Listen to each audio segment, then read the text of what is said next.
talking about Xuanzang coming back to Chang'an. Now, reconstructing the whole history of Chang'an is difficult given the sources, but we know a good bit about it.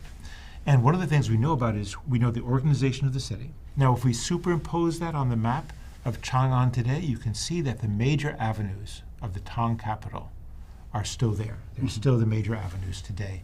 And in what today is actually a smaller city than it was in the Tang Dynasty, I suspect. The other thing we know about is not only where the markets were, but we also know where the religious sites were. And one of the things quite striking about Chang'an is it's absolutely filled with Buddhist monasteries.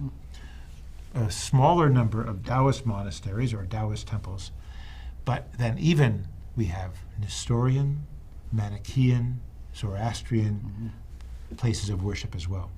Now, the Tang government wasn't necessarily in favor of these people proselytizing, right? But certainly they felt that it was the right of foreign traders who lived in the city, because apparently there were large foreign communities in the city, to have their own religious services. And so we know enough to see that, and to see that Tang would have been a world, the Tang capital at least, was a place where you would meet foreigners, where you'd know about them, and where you really thought of yourself as part of a world that was connected. Right?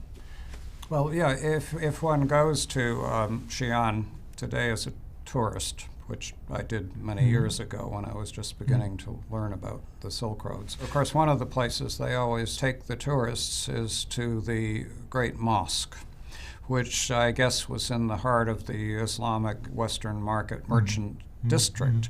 And of course you see this wonderful site, which is basically Chinese architecture, you know, traditional Chinese temple architecture. The traditions say that the mosque was founded back in the Tang period. Whether what we see today has anything to do with the Tang period is a totally different issue. Highly doubtful. But nonetheless, I mean, it's evocative exactly of this kind of cosmopolitan culture.